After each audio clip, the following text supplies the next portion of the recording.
And I'll show me so camera, we can see you there. Oh, did not them, how they did not them non tipper. Yes, boss.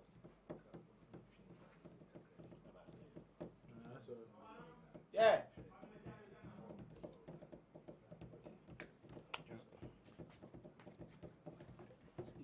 What you got? I know that. And don't be sad. Then I'll be at the night.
Team by 2-0 in the pre-World Cup friendly game. And then on that same day, the Portugal national team also hammered Nigeria about 4-1.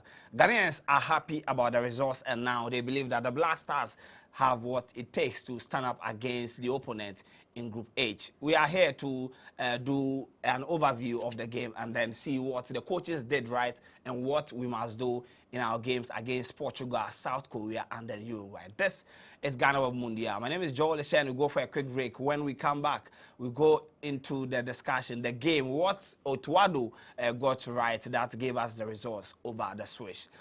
We'll be back after the break.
The next one was how we attacked when we had set pieces, how we approached the set piece, because we have a team with a lot of skillful players. We have a team that has stars who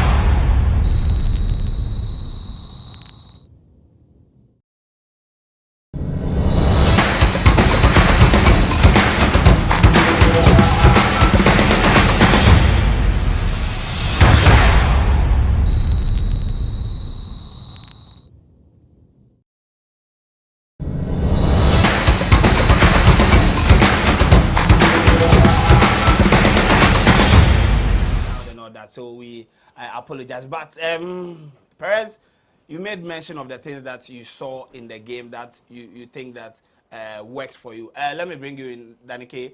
You've been very keen about how a team defend, and you were always on Manchester United only, concerning how they were defending, conceding. The Brazil game was a disaster. Would you say that this is Otuado's best game so far? Yes and no, because personally for me, I wasn't necessarily looking out for the result. It's a comparative performance, and first of all, we need to understand where we are as a national team. Post the AFCON, we all agreed that we needed a rebuild.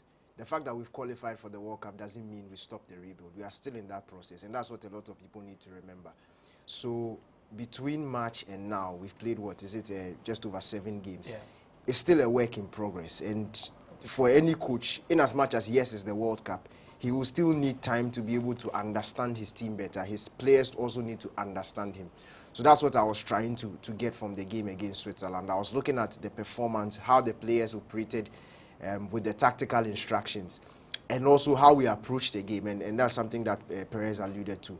In the first 60-65 minutes, you could tell that our main game plan was trying to contain the Swiss. Not contain them in terms of sitting back and allowing them to attack. Trying to manage the game, balance it out, both defense and attack. Pick our moments when we were going for a defend compactly when we were being attacked. And then after that period, after 65 minutes, we went for it because you could tell the Swiss had taken a number of key players out and they were there for the taking. And then we introduced the likes of Kamal Dean Sulemana, Kamal Soa, Antoine Semenyo. These guys who have pace and can exploit the tired legs in the Swiss defense, and that is exactly what they did. So I like that thinking from the technical team, and also the starting 11. Personally, I didn't agree with it, and that is why I'm a pundit. That's why I'm not a coach, because when I looked at it on paper, I was wondering, and I compared it to what I saw from the Swiss. That's their best 11. Yeah. The Swiss named their strongest 11, from goalkeeper to attacker, and I was wondering, I was asking myself, yes, Otuado hasn't been consistent in starting 11, so saying that he should name his starting 11 really doesn't have a basis because you don't know what it is. But when you look at the ability and the quality of the players, you can tell that there were some players on the bench who have much more quality than those who are on the pitch, and that's what I wanted to see. But you can tell that he had a plan. When you are going to a tournament like this, I've heard a lot of people saying, yes, first 11, know what you are going to do, but uncertainty happens. Elements of surprise. Yes, elements of surprise happen. You can go into the first game and your star player is injured. What are you going to do? So you also need to have fallback options. And the midfield too we saw yesterday, I take my hats off to them. Look, it was such a fantastic performance from 2 players who have never played together before. And if you understand the intricacies of a midfield and partnerships in football, centre-back pairing, midfield pairing, you have to understand each other. You have to know each other. You have to understand each other's game to be able to play and to gel very well. And they did it like this on the pitch. And don't forget that they were facing Zakaria and Xhaka. It wasn't anybody they were facing. Zakaria and Xhaka are up there when it comes to international football. And Arsenal fans will know all the times they were screaming about Xhaka not performing for Arsenal. He was playing the way he's playing this season for Arsenal, for Switzerland, consistently. He's that good. So when he puts on that red jersey, he's a top-class player. Zakaria, a top-class player. And for Salis and Elisha to be able to do that whilst faced face to face with Jacques and Zakaria was really impressive. If we Banya also, you cannot give a submission without mentioning. Yeah, we go into the individual players and then how they because the Asofok fans, he's the one that they are all talking about. Oh, we told you that Banya can perform and all that. But let's listen to Black Stars coach Otto. He spoke to the press after the game. But when Otto's voice is ready, we'll play it for you. But Danny, let's go into the specific. Now, I was there. I saw the lineup. I was like, what's Banya? Because, you know, in one of the arguments I made when the final list came out was that it was clear that Otto, he didn't trust Banya from what we saw in the previous game. Because for me, I still don't understand why he decided to let him play only 30 seconds in that game against Nicaragua. But yesterday, it showed probably maybe he saw something in Banya. That is why he constantly kept him in the Black Stars. Banya and then Salis, and then our central defense partnership of yesterday, the first time was Salisu and Amate. Are we getting our men for at least the first game against Portugal? Again, that's one of the things I wanted to say, and I'll repeat the point. This is why we are sitting here, and this is why we are not on the technical bench. When the squads were named, a lot of people were talking about a quota, that they just named Banya and Dalad because they wanted local players to come in. But Otto, by this game, has shown us that he saw their quality, and that's why he put them in. Look, football is not 1 + 1 is 2. If you are talking about standout performances in yesterday's first half, you look at Ifri Ebani, he plays at Hartlepool. You look at Iñaki Williams, who plays at Athletic Bilbao. But Iñaki himself wouldn't have been satisfied with the performance he gave. Banya was head and shoulders above everybody on the pitch, but he plays in the least league, in the least team when you look across the profile of players. So it's about profile, and sometimes let's sit back and appreciate and give the coaches the benefit of the doubt. They are not stupid. If they were stupid, they would not have the job. So they know what they are doing sometimes, and we need to relax for them, because what we saw from Banya wasn't just Banya. Banya's success yesterday was made possible by Iñaki, Jordan, and Didi. Their ability to play in each other's positions, their willingness to move around, allow him to. So when Banya is coming into the middle, Iñaki moves on to the left, Jordan comes into 10. And not to cut him, but it was one of the things that I was hugely impressed with in yesterday's game. It's not something that I'm sure we've seen with the Blaster in the last week, where we have the forward lines interchanging positions, some moving from wings to Jordan, sometimes moving from right wing to left, Banya moving from left to center. That is something novel. We've not seen it in the Blaster. So it's one of the things that I was very impressed with in yesterday's game. Now, Otto is ready. Let's listen to the Black Stars coach. He was very impressed with the performance of his team. Yes, especially the way we played. We had also some new players coming in, and they connected well with the old players. And I think we allow less chances. We allowed some chances, but there were less, and we created a lot. And so I'm very happy for this game, despite the result. Because now, if we win or lose, we don't get any points at the World Cup. So we have to focus on Portugal very much. But this is a good start. I think it's about concentration, it's about the delivery, and the players had good position. We had some chances, and we scored 1 goal, and so it's really good for the players to see that we can score like this, and but also in terms of creating chances, I think we were good. It's not about all the set pieces all the time, but also the way we played. We went deep. We had the right timing for deep runs, good position in between the line, good chip balls behind the line, and if we would be a little bit more lucky, to say, we could have scored even more. Good. I'm really satisfied with their performance, but like everyone else as well, especially surely for the newcomers, because we can't take it for granted that they just come inside and then connect with the players so well. But everybody stick to the plan. Really intelligent how we played against the ball, but also with the ball. Really like the positions and the runs and the balls we played in behind. behind, and that's why I think we created a lot of chances. I think it's good for the team to see that we have a lot of players. I, as a coach, will have to decide at the end. We have a lot of possibilities, and this gives us confidence. And I want the team to stick together, to come together, despite somebody's playing or not. Hopefully, we have a lot of games at the World Cup, and then I hope that everybody will get a chance to play. But for me, it's important that to see that everybody can play at this level. It's actually now we did some preparation before, but we have to focus on Portugal. With all the respect to Korea, and I'm looking forward to see my old friend's son. Yeah, I was his coach in Hamburg when he was under 19, so I'm happy to see him again. And it's a different approach, but we have to focus now on the next match. The next match is Portugal.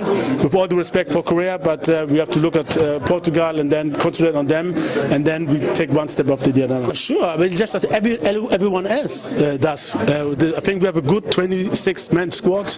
Everybody showed what he can today, and I'm happy for that. I'm happy that we have a quite equal squad, and it would not be easy for me as a coach to choose who will play against Portugal, but this is how I want it. I mean, it's better than having 11 players, and then afterwards what comes is not so good. So I think everybody saw that we have a well-balanced team, a lot of possibilities, and these kind of tournaments is very, very important that to have like 26 reliable players, and I think a lot of players showed that today that we can count on them. We knew before that our keepers, the keepers we have, and I think at this level is just like inches, you know, it's not like somebody's that way, that far away from the other. So they're all, I think, at the same level. Sometimes just little details, and we knew that Ziggy is good, and he did well today. He plays regularly in Switzerland and gets very, very good remarks after each game. We monitor him, so there was no concern at all.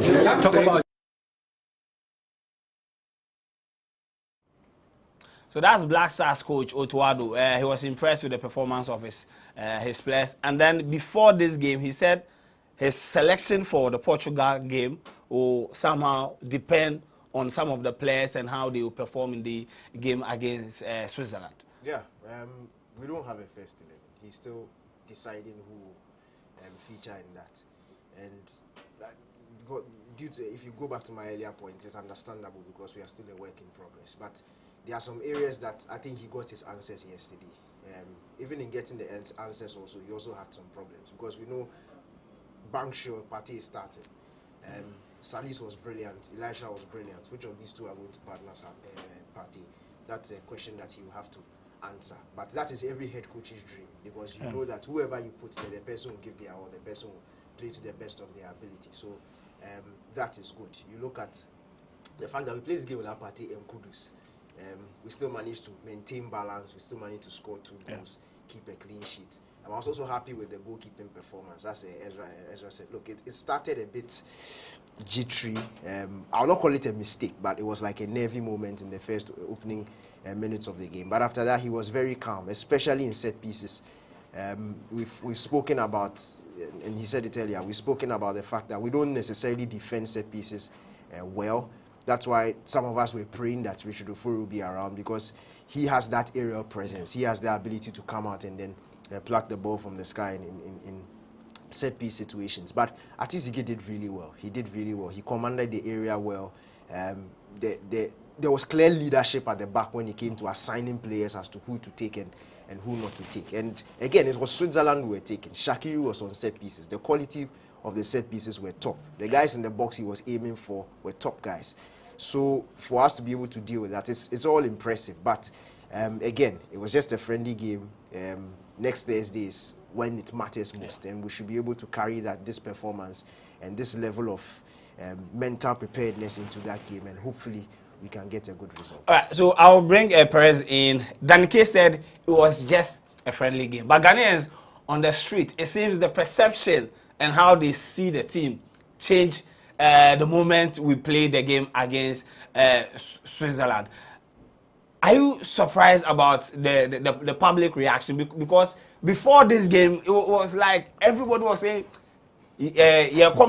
on like on 3rd December, because our last game will be on the 2nd. So 3rd December, we are coming back to Accra. But now it seems The confidence is there. I mean, we are football fans. We are supposed to be fickle. If you win, hallelujah. If you lose, we'll blast you. And heading into the game against Switzerland, you look at the Blasters' performance, even against Nicaragua where we won, it wasn't impressive. It wasn't good. It wasn't a performance that gave you the confidence or that gave you the indication that against Switzerland, we could even pull a draw. You know, that was, Brazil was a disaster. Nicaragua was not any better. So the confidence obviously was low. And you look at the group that we find ourselves in and you compare the caliber of players that we are going to meet and the kind of players that we have currently, with all due respect to the Blasters players, I think we have a decent team. We have a team that, and that's why some of us feel that the World Cup perhaps came too soon for the Blasters squad, because this team for me was going to peak in a year or two. So you have to understand where we are. As Danny mentioned, we are not a finished article yet. So if you're a Ghanaian supporter and you look at this team and you lose to Brazil and play against Nicaragua, you will not be confident. But if you go up against a Granit Xhaka Switzerland, Xherdan Shaqiri, that the Switzerland team that we met, that will be their first team, their first 11 for their first game. Yeah. So if you go up against them without the likes of Kudus, the likes of Partey, and you produce the kind of performance that Ghana they produce, obviously we'll be confident, we'll sing hallelujah and hope that, and get the confidence and the morale and the booster that against Portugal we are going to be able. This team has beaten Portugal before, you know. So if we are to go by that, if Portugal cannot beat Switzerland and Ghana beats Switzerland, it means Ghana can beat Portugal. No, but Daddy said that football is not one. That's why I said if we are to go by that, basically. So, but I think much of the assignment has also been due to Afri Ebania's performance. Yeah. Yesterday, when a lot of the people who spoke to were very, very happy that someone from the Ghana Premier League excelled and played the level the way he did, and even Mohamed Kudus could not hide his excitement. But for me, what stood out for Afri Ebania, that makes me think that he might play a key role in his off-the-ball movement. Yes. Yeah. It's one thing I think we don't have in the Blasters. All our forward lines, the likes of Kamaldeen, Osman, they like to have the ball at their feet and run at defenders. What Afri Ebania did yesterday, there were quite a number of moments where if we had Partey in the team, we could have just pinged a 30-meter ball and that would be a goal. There was a moment we had a ball, the midfielder saw his run, gave him a pass. Unfortunately, the shot was full, but that quality, for me, could make Afri Ebania a key member of the Blasters. He might not start games, but it's one guy that could unlock defense for the Blasters and make things comfortable. So I understand Ghanaians. We are supposed to be excited. We are in some form of abusive relationship with the Blasters. If they win, Soloku. If they lose, we go blast them. So that one day, once they've won there, right now we even have him that we win the World Cup. All right, Danke. Our first game will be against Portugal. Yesterday, our game ended around 12. And then in the evening, it was Portugal without Cristiano Ronaldo beating the Super Eagles of Nigeria by 4-0. Also making a statement that they are not coming to joke. And then one thing that stood out for me for Portugal yesterday was their pressing. Mm-hmm. It's been something that I have not seen in the past. You know, Portugal, they are not really the high pressing team. But they asked Bernardo Silva at post-match, and he said this World Cup they are playing it for Cristiano Ronaldo because it might be the last time that we will see Ronaldo in the Mundial. Looking at how Portugal played and how we did, the first game, how are you saying it? Look, even before yesterday's results, it was always going to be tough. Portugal are a very good team. Look, we are in the group of death. We are in the group of death, and we are the lowest ranked team heading into the World Cup. That's why I'm saying that our expectations should be measured. Yes, we've done well against Switzerland, but let's not expect that we should go into a game against Portugal and boss them around. And you mentioned the pressure, which is very key. Yesterday was high. We struggled against the Brazilian press. Yesterday, the Swiss were not pressing us as high and with that much intensity. So I think it will be a different ball game altogether when we face Portugal. But in saying that also, Portugal played without Cristiano Ronaldo. Yeah. We know Cristiano Ronaldo will start against Ghana. Yeah. In as much as I love him, he's the greatest player of all time for me. I think he will help us by not giving that much pressure. Yes. Okay. And what will happen, which we've seen in the past, is that Bruno will tend to leave his zone and apply that first man pressure. And that is how Switzerland got the better of them because they were making use of that hole that was left in behind. The good thing is that we have Salisu, who is very calm and is a very good passer of the ball from the back. Amate can also do it to some extent. And this is a new, with the profile of players we have, we also have that ability to take advantage of some of these things. Even if we decide to sit back and allow Portugal to come at us, with Ronaldo's lack of mobility at the front, it can also help us in defending him because he's not going to be running around and you chasing him. He's there. So if you just put somebody on him, it's as simple as that. So I think with Ronaldo out of the picture, we saw a different Portugal. But I think we'll see the Portugal that we are more used to seeing when they face Ghana. I don't think that press will be as intense as what we saw against Nigeria. And also, to be honest, Nigeria are not it. No, it's true. Nigeria, and under this new head coach, they are clearly not it. Yesterday, he looked as confused as ever. Yeah. If you looked at how they played the game, you could tell they just woke up and they came to show up. Even how he set his team up, it's like he was just going to defend. You couldn't recognize this Nigerian team. So I think they made it also a bit too easy for Portugal. But notwithstanding, the Portuguese have quality. But I'll say this thing before I end my summation. Look, Portugal never start well at competitions. That's something. Because of my love for Ronaldo, I also have a love for Portugal. They never start well. You can go as far back as, I think it was 2008 Euros. That was the first time they won it. In the 2010 Euros, they didn't win their first game. I think they drew against Cote d'Ivoire. The first game of the 2012 Euros, they lost. 2014, they lost to Portugal. 2016 Euros, they drew. 2018 World Cup, they drew.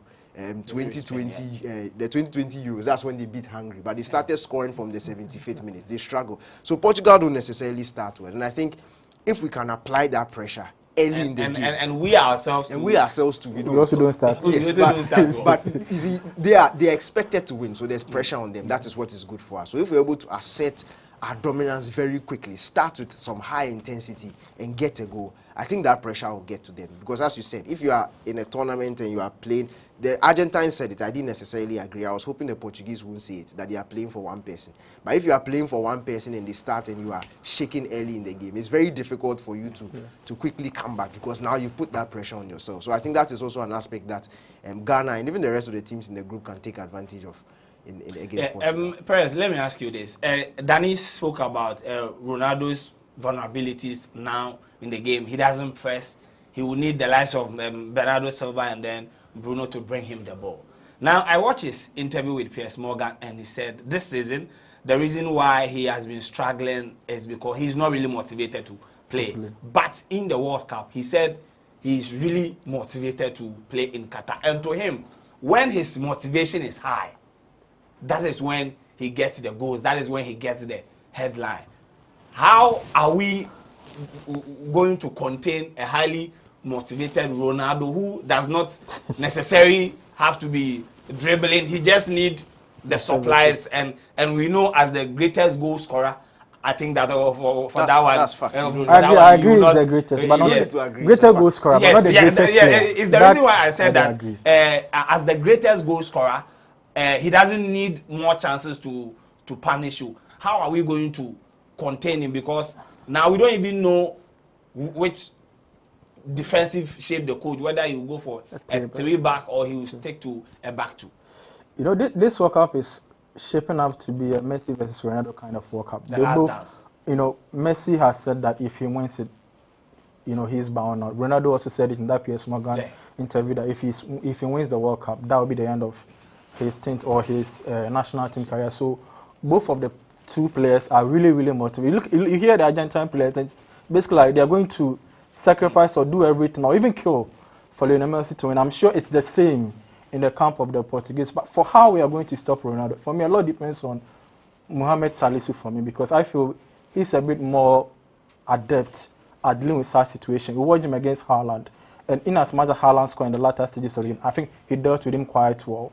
Amate for me had some ruggedness in him that might not allow him to be able to match up to Ronaldo as well. But how Mohamed Salisu especially deals with Ronaldo will be crucial, because Salisu, for me, in terms of height, can cope as well. In terms of being able to stop him without committing any unnecessary foul, that's the difference between him and Amate. Salisu is that calm. He knows how to pluck the ball at the feet of the player. He knows when to go in and when not. And when Ronaldo is frustrated, you can get the best of him. So how how well we try to get Ronaldo frustrated and get the better of him in the game will be crucial. And I think Salisu and Amata are two players who will not be faced by the fact that he's perhaps in Danny case where the best player has ever seen. I disagree with that.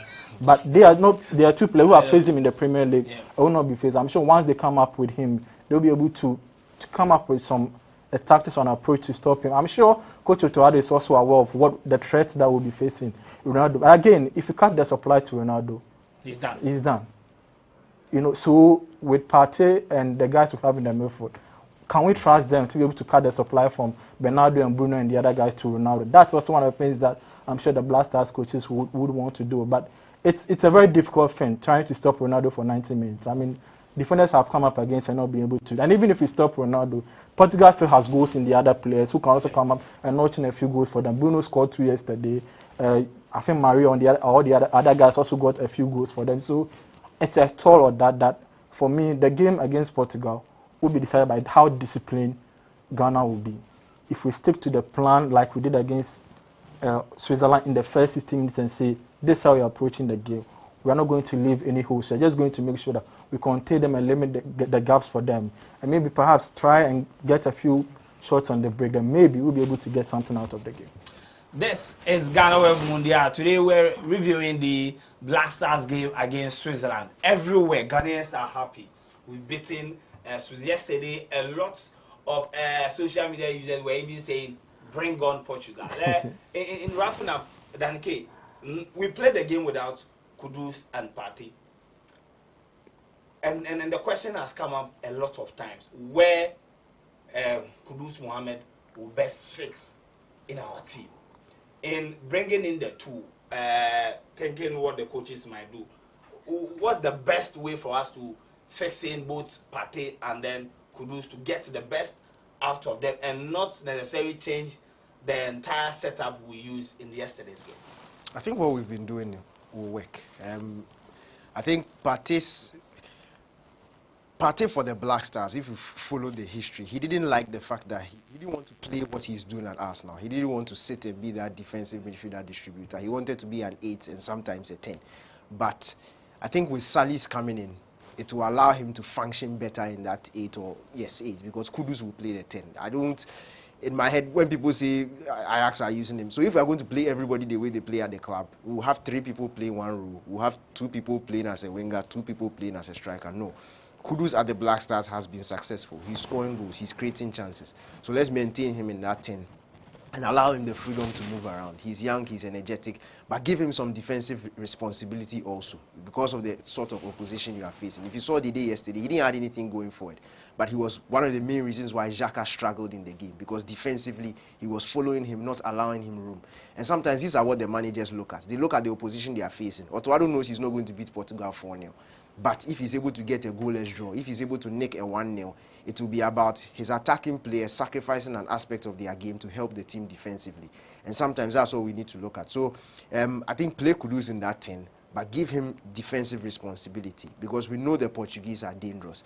With William Carvalho, with Ruben Neves, these are guys who can bring the ball from the back, and they can pick passes from deep. And they are ball winners too. And Perez spoke about cutting the supply. Cutting the supply will come from deep.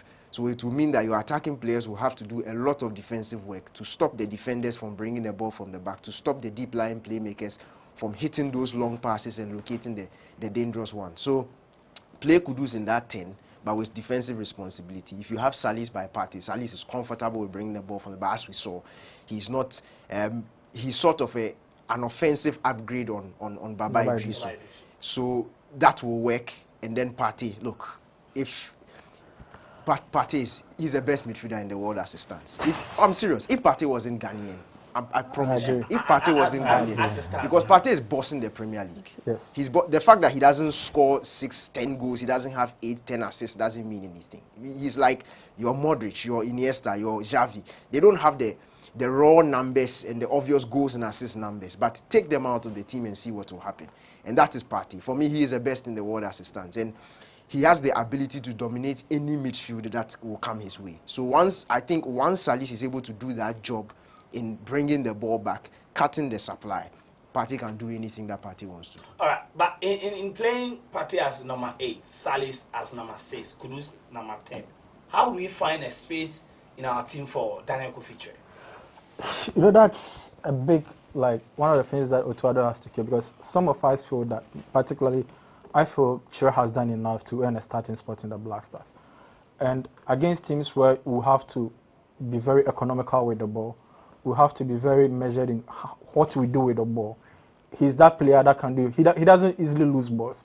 He's one player who is he knows when to release the ball, when to hold on, when to give a pass, when to shoot, where to place himself for a pass. When he gets the ball, he knows when to turn, how to turn, those things. And for me, he's extremely important. Should he play him on the wings? I'm not too sure. Should he bench Kudus for Kyereh?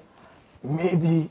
That's also a very big decision that Otto will have to make. So there are a lot of question marks in the Blasters, especially after the performance of Elisha Owusu and Salis. Yeah. Not all of us thought that the two players were even going to be starters in the first place. But based on what we saw against Switzerland, now Otto has to decide which one of them to bench, basically, because they both thrived in that central midfield and defensive midfield role. Yesterday they interchanged a lot. Yeah. There were times where Salis was the main defensive midfielder and Owusu was ahead. There were times when Owusu came back. So Otto would have to make that decision. For Kyereh, if you give me the Blasters, I'll start Kyereh. You ask me who I'll drop, honestly, I don't know. And that's how Otto is played, because Kyereh gives us some bites. He gives us some spark that maybe Kudus is the closest to the team that also give her the same thing. Partey will give you the ball from deep, dink a ball, give you some long passes in there. But in the final third, we lack that creativity in the middle, and I think that's what Kyereh gives us. That's what Kudus also does. So it's a big headache. I'll start him, but honestly, I don't know who I'll drop. It's a big question. Let me also hear from you. Between how will you find a place in the team for Daniel Kofi-Kyereh? And maybe we can decide to go as in Wenger, play like about 3 number 10s in one team. Rosicky, Kazola, Jakosha, all of them in the team. We score 5, they score us 4. We won. Let's go. All right, so in wrapping up, and then my last question, guys, then we go. Inaki Williams. He's a top player, but I don't know. For me, I think that Inaki is suffering like Lukaku, like Aubameyang. They don't give him the ball. Yesterday, in the first half, I think he had less than 20 touches in the first half. Look, how do we get the best out of Inaki for him to also push the team forward? Look, there's something that former Chelsea manager Thomas Tuchel said. Pep Guardiola has also said something similar to that. There's having a player, and from the outside, you are focusing on how you can get the best out of the player. But the player is getting, or is making the best of the system. Okay, with Inaki in there, he might not be scoring goals, but Inaki's movement up at the front there, it creates so much space for every other person. If you take him out and you bring somebody in there, the person might be scoring, but it's also stifling the progress of the people behind him. So I think we shouldn't judge Inaki by necessarily goal scoring, because when he's in the team, look, the game against Nicaragua and the game against yesterday's game, we look very fluid up front. Nicaragua, honestly, had we taken our chances, nobody would be saying we're poor. We should have won that game by 7 goals to 0. His movement up top, and the fact that when he moves, he's also very comfortable with wherever he is. So if he goes to the left wing, he's comfortable. If he goes to the right wing, he's comfortable. If he drops and he's playing as a second striker, he's comfortable. If he's sitting at the number 9, he's comfortable. So keep him there. I'm happy with what he's doing. Keep him there. If he's there and the right winger, the number 10, the left winger are all being successful because of his presence in the team, I like it. I don't care if he doesn't score. But just like Giroud at the 2018 World Cup. So important because of what he adds to the system. Do you have the same view? I agree perfectly. Gabriel Jesus hasn't scored in about 8-9 games for us now, but he's been our best player. You can't take that away from him. And that's what Inaki has done for the team. Yesterday, there were instances where he moved to the wings and created space on the wings, and Barney had to come through. So if you look just as the number, that's why some of us always say that football is not just about goals. It's about how the team plays in total. If you sometimes a team loses and you don't get angry as a supporter because you know the team gave up they played well. Inaki is performing quite well. Let's also not forget that this is a new team, and that's why some of us feel that maybe Ghana shouldn't have gone into the World Cup in the field, because we are basically not ready. This is a new team being put together, so it will take a lot of time. This is second or third game. It will take a lot of time for him to form some form of partnership or understanding or telepathy with the forward line. So just 2 games, you can't judge him. The goals will come. He's moving quite well. Let's also not forget that we are not really creating a lot of chances. Basically, most of the goals we are scoring are due to the movement of genius or movements of... Yesterday we scored set piece. The second goal was from a second ball from... a counter-attack from... You know, it took the pace and intelligence of Kamaldeen to create that goal for me. So it's not as if we are creating a lot of chances for him and he's wasting them. He is even contributing to the chances creation. So let's give him the time. Let's not put him in any pressure. I'm sure the coaches are watching. He himself will be watching the game and say, maybe I can move here. My movement has to be controlled. My control of the ball has to change it. But he will come good. He showed it at Atletico Bilbao. You don't play in the Spanish league for 10 or seasons continuously if you're not good enough. He's good enough. And the Blasters currently, he's more than good enough to start. Let's give him time. Inaki Williams will settle. This is GhanaWeb Mundial. And before we go, 5 countries will be representing Africa. The World Cup starts on Sunday, November 20th. There will be live commentary here on GhanaWeb TV. Ghana is Senegal will be going without Sadio Mane. There is Morocco, there is Tunisia, and then Cameroon, and then the Indomitable Lions. Samuel Eto'o has given his prediction that I want to take to Eto'o. Senegal will top their group. They will top their group ahead of Brazil. Morocco will top their group ahead of Belgium, and then Ghana will qualify and Tunisia will qualify. What will be your prediction for the 5 African countries? He has said his own. For me, Ghana also qualify. No, he said all the other African countries will go through. And he said Cameroon will face Morocco. They will top the group ahead of Brazil. Senegal will top. Even Iran to qualify. Yes. Yeah. No, but the Iranians are good. England should watch out. Look, frankly speaking, okay, let me be brutally honest. When Ghana is in the World Cup, I'm supporting Ghana. When Ghana goes out, that's when I take my attention to others. I'm hoping that our African brothers will do well.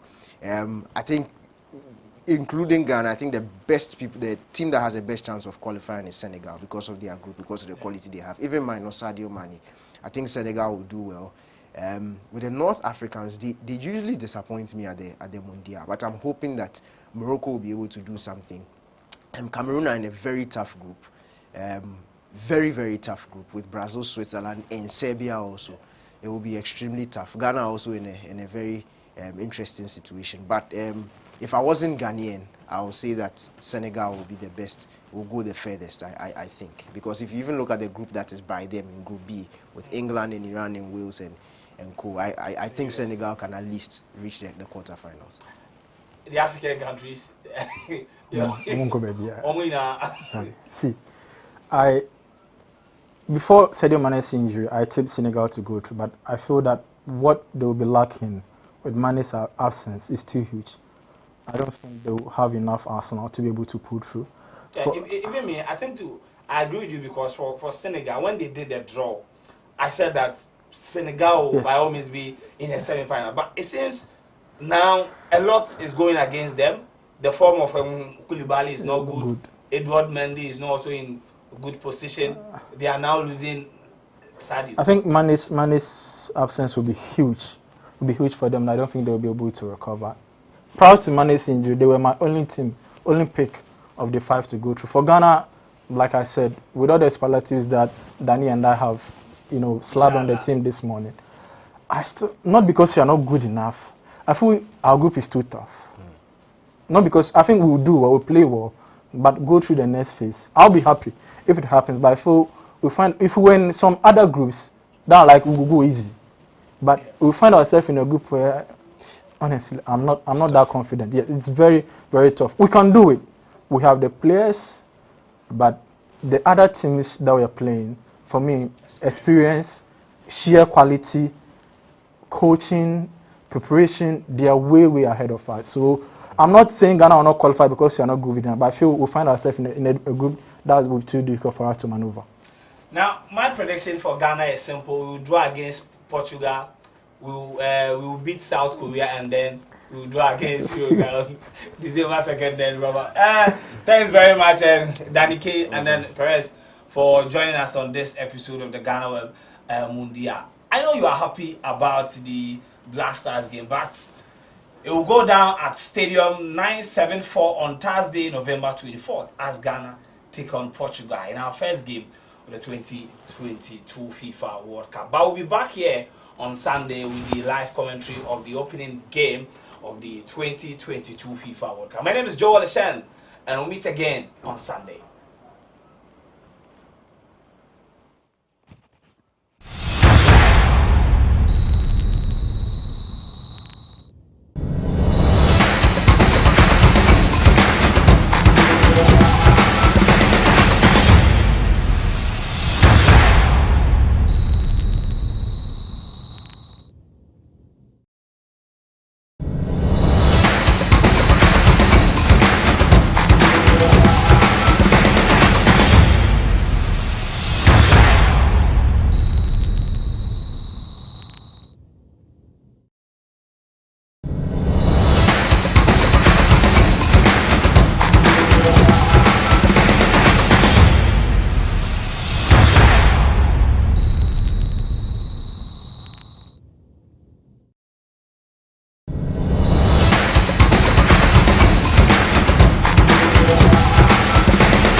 Black Stars of Ghana took on Switzerland in a friendly match, which was their final friendly match before the World Cup starts. And they won that game convincingly by 2-0 with Mohamed Salisu and Antoine Semenyo scoring the 2 goals in the match. And it was their first goal in the national team for the Black Stars. Well, today we are on the streets of Kwame Nkrumah Circle to find out from Ghanaians their thoughts on Ghana's convincing 2-0 win over Switzerland. My name is Joseph Adamafio. Come along with me as I find out from Ghanaians what they make of Ghana's 2-0 win over Switzerland.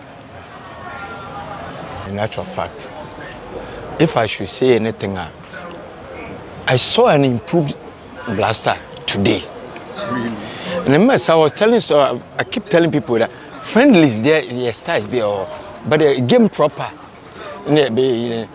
As to in regards to and the match in Ankasa itself, no. In the first half, we lost control in the midfield small. That's where now. Me feel particular cry. Oh, seriously. Oh, my crowd midfield no. But Kuchado, yeah, dear, he did well too. You know what? Me hasini, but me campaign am I for dan lad wallahi me pay dan lad. Seriously, dan lad here with the team now, Were you impressed with your I was very much impressed. If we are forget it. If they should give him play time, you will see. We'll surprise everybody. Today's match, they did well. But all I'm praying is Portugal.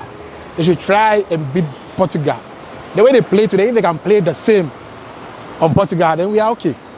What do you think about Daniel Fiyebani's performance? As for the Fiye, hey, I'm a House of Folk supporter. So I'm glad and I'm happy the way he played today. Because right now he has improved the chances of the local guys. Seriously. Watch so far, I said improvement. I think Brazil and Nicaragua for war. He said my home say we now react because the last time I met at the Gida Poon Mayano. I don't know performance in from Chelsea. And I didn't hear who say another react. And here you won't pay at all what you say. Because we are confident, we are very fine. I'm not just now. Half of all clear we Daniel Fiyebani. Nobody born who say. Yeah, because when they look up press in the from I don't person. Omusho mu say you from meet my internet. Or no performance I was so far. was showing interest. Yes, you didn't know much anytime we are waiting much. Ghana ya de papa. Since Otto ebe so team no and then match them who say nensa ato team no so kakra.